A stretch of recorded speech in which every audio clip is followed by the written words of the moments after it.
How are you? Good, great.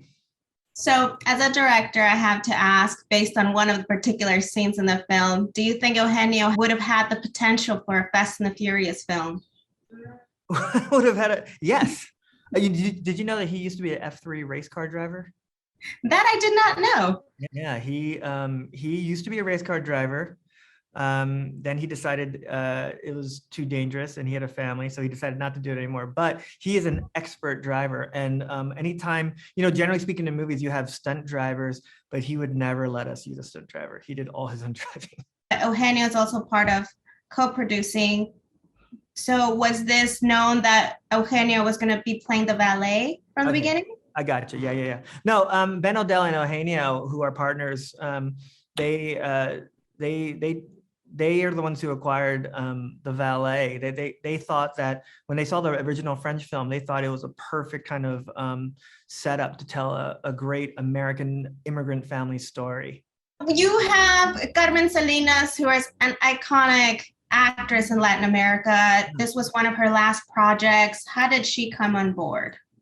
Well, Eugenio and Carmen actually obviously go way back. Carmen was a great friend of Eugenio's mother. So, they have this great connection that, honestly carried quite a lot of weight and gravitas that we would all feel on set.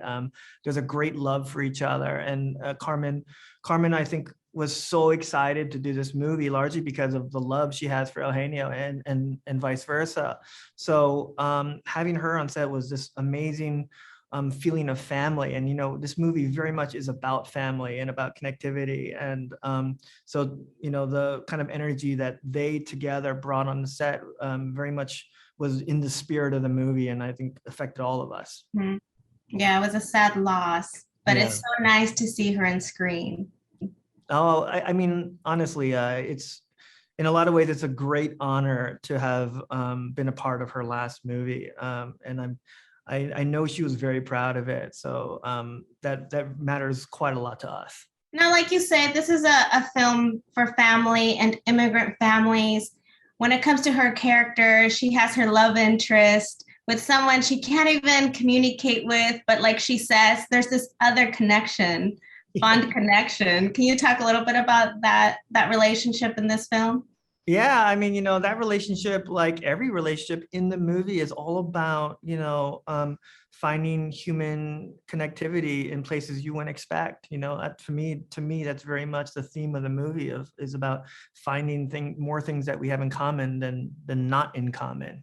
And I just think it's the perfect kind of setup for just, how important that connectivity is for people and how much we need it, and that we could find it anywhere. I think, you wouldn't expect that a Korean gentleman and a Spanish speaking lady would ever connect that way. But that's kind of our way of talking about how, and just it's the same way as a working class valet and a huge Hollywood movie star could find connectivity. They could find something in common. He feels invisible because people don't look him in the eye when they give him the keys, and she's the most visible person in the world, but feels invisible, feels unseen, and they have that in common. I think we all have a lot in common, but I think in a lot of ways today we're not seeing it. We're all being a little bit disconnected. So I think, and the same thing with the detectives. I think it's all about finding the things we have in common and finding connectivity with people that I think is really important for today. Yes, that is definitely what the film is about. Thank you so much for your time, and congratulations on this film. I'm super excited. I was excited to talk to you. I love the film. Oh, I appreciate that. Thanks so much. You're welcome. Thank you. Bye-bye.